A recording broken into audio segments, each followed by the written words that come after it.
Ama na umano'y nang molesta sa sariling anak na menor de edad, arestado po naman sa Quezon City. Ibabalita po ni Jimboy Tihano. Jimboy! Pagdating sa lokasyon ng mga tauhan ng QCPD Criminal Investigation Unit, agad na pinasasa ng 58 anyos sa lalaking ito at sa kabisahan ng karapatan. Ikaw ay may karapatang manahimik o magsawalang kibo. Ano man ang isasabihin ay maaaring gamitin laban o pabor sa iyo sa mahukom ng Pilipinas. Ang akusado, top 8 most wanted person sa district level at ika-9 sa regional level ng Quezon City Police District.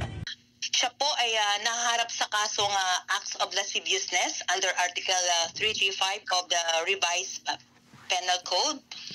And in relation to Section 5B of RA 7610 or itinatawag nating Anti-Child Abuse Law.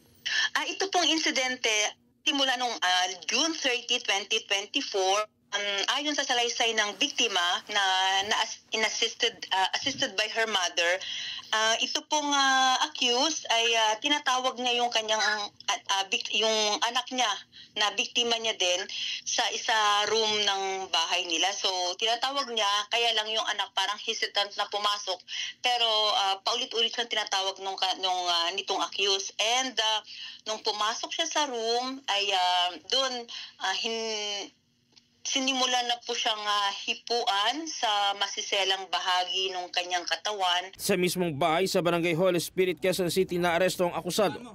Operasyong ito ay bunga ng masusing koordinasyon at masigasig na paghahanap ng ating kapulisan upang mapanagot itong may mga pananagutan sa batas.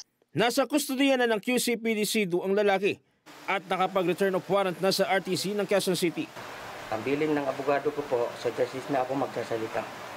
Ating paalala sa bawat mga Q-citizens, kung may mga insidente man o anumang nais idulog, ay tumawag lamang po sa ating hotline na 122 at lumapit lamang po sa pinakamalapit na himpilan ng pulisya. Jim Tejano, para sa 100% balita.